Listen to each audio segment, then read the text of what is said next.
Okay, welcome back. Now that we've set up Connect Your Events and set up our Manage package inside of Salesforce, it's time to actually use Connect Your Events. Now, the first step in using Connect Your Events is creating an event, and we do that by going to our Adobe Connect server. So I'm going to click over onto a different tab, which takes me into my Adobe Connect application. I've already logged in here, so you can see I'm at my Home tab, and we're going to browse over to our Event Management area. Now, from this tab, we can click on New Event. Now, for those of you who may already know how to use Adobe Connect, this might be a bit of a refresher. If you are brand new to Adobe Connect, this is the process that you follow in order to create events that sit on the Adobe Connect server and allow people to register for content, whether it's a live meeting, whether it's a course or curriculum, or maybe it's just a piece of static content that's sitting in your content library. And the first step here is we need to name our event. And I'm going to call this Introducing Connect Your Sales Team. You can see I've used that before, so I'm going to go ahead and use it again. And we might just call this Intro CYS 5. You don't have to give it your own custom URL. If you just leave this space blank, Adobe Connect will fill it in for you with an appropriate code. Now you've got two areas here that need to be filled in. One is a kind of a short area, which is kind of a headline. Think of it like a newspaper article. You've got a headline that grabs your attention.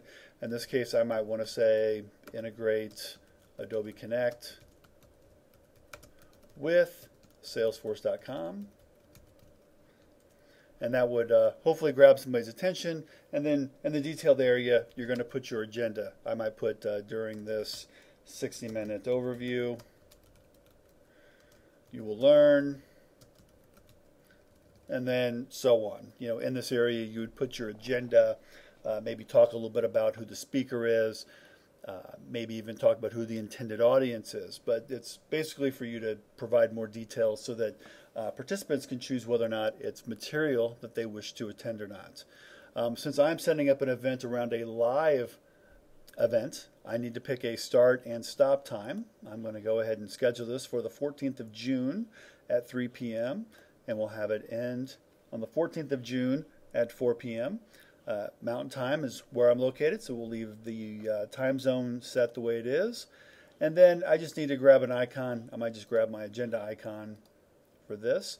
The event logo is basically anything that you would want to put here, maybe the speaker's picture or perhaps a photo of the product you're talking about or so on. Now remember, you can create an event around live content, in our case an Adobe Connect Pro meeting, or it could be a course curriculum or even static content that's sitting in your content library.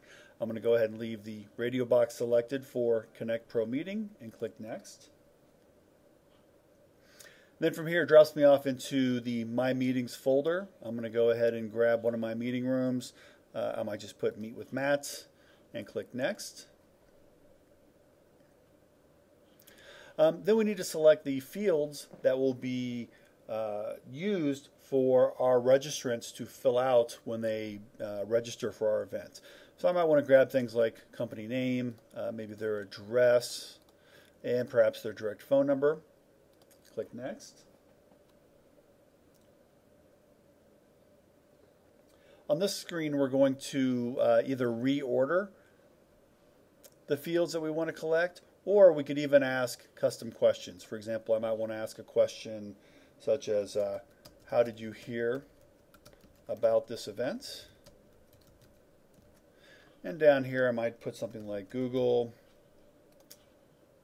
email, and so on. I mean, you probably have your own different lead sources that you might want to be tracking. I might even have heard about this from a friend. So you can kind of pick and choose what you want to use. You can even pick and choose whether or not you want this to be required or not.